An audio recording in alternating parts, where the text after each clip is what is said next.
भारत में पिछले 10 सालों में अल्पसंख्यकों के लिए बढ़ती नफरती सोच और जुबान से एकता के लिए बड़ा खतरा पैदा हुआ है। विपक्षी दलों से लेकर सुप्रीम कोर्ट तक हेट स्पीच के बढ़ते मामलों पर चिंता जता चुके हैं। वहीं अब इंडिया हेट लैब ने भी अपनी रिपोर्ट में इस बात का खुलासा किया है कि भारत में सबसे ज्यादा बीजेपी शासित राज्यों में अल्पसंख्यकों को निशाना बनाया जा रहा है, जिससे बीजेपी एक बार फिर सवालों के घेरे में आ गई है। और क्या है खास इस रिपोर्ट में, आइए देखते हैं। 10 सालों से देश की सत्ता पर काबिज पीएम मोदी ने अपनी सरकार के लिए सबका साथ, सबका विकास, सबका विश्वास का नारा दिया है, लेकिन उनकी नाक के नीचे देश में अल्पसंख्यकों के लिए नफरती सोच भी बढ़ी है और हेट स्पीच की घटनाएं भी बढ़ी हैं। इंडिया हेट लैब यानी IHL नाम की संस्था ने भारत में अल्पसंख्यकों को लेकर कुछ आंकड़े पेश किए हैं। IHL ने रिपोर्ट जारी कर अल्पसंख्यकों पर हमलों और हेट स्पीच के आंकड़े पेश किए हैं, जिसमें बीजेपी शासित राज्यों में मुस्लिमों के खिलाफ सबसे अधिक हेट स्पीच की घटनाएं बताई गई हैं। रिपोर्ट में बताया गया है कि भारत में साल 2023 के शुरुआती 6 महीनों की तुलना में दूसरी छमाही में मुस्लिम विरोधी हेट स्पीच यानी मुसलमान के खिलाफ नफरत वाले भाषण में 62% इजाफा हुआ है। ये खुलासा अमेरिका के वॉशिंगटन में IHL रिसर्च ग्रुप की रिपोर्ट के जरिए हुआ है।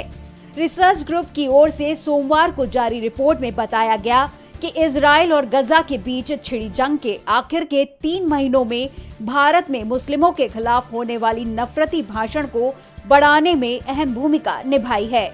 इंडिया हेट लैब ने पाया कि 2023 में देश में 668 हेट स्पीच दी गई हैं, जिनमें मुसलमानों को निशाना बनाया गया। इनमें 255 घटनाएं शुरुआती 6 महीनों में दर्ज हुई हैं। रोचक बात है कि 75% या 498 ऐसी घटनाएं उन राज्यों में देखने को मिली हैं जहां बीजेपी की सरकार रही।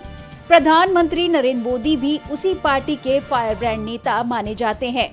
मुस्लिमों के खिलाफ सबसे अधिक हेट स्पीच की घटनाएं महाराष्ट्र, उत्तर प्रदेश और मध्य प्रदेश में दर्ज की गई हैं। आपको बता दें कि लोकसभा चुनाव 2024 से कुछ महीने पहले आई IHL की रिपोर्ट की माने तो 7 अक्टूबर से 31 दिसंबर 2023 के बीच भारतीय मुसलमानों के खिलाफ 41 हेट स्पीच की घटनाएं दर्ज की गई और इन मामलों में जंग का जिक्र किया गया था। जबकि रिसर्च ग्रुप की ओर से ये भी कहा गया कि उस नफरती भाषण के लिए संयुक्त राष्ट्र की परिभाषा का इस्तेमाल किया गया है, जैसे धर्म, जातीयता, राष्ट्रीयता, नस्ल या लिंग सहित विशेषताओं के आधार पर किसी व्यक्ति या समूह के प्रति पूर्वाग्रहपूर्ण या भेदभावपूर्ण भाषा ही हेट स्पीच है।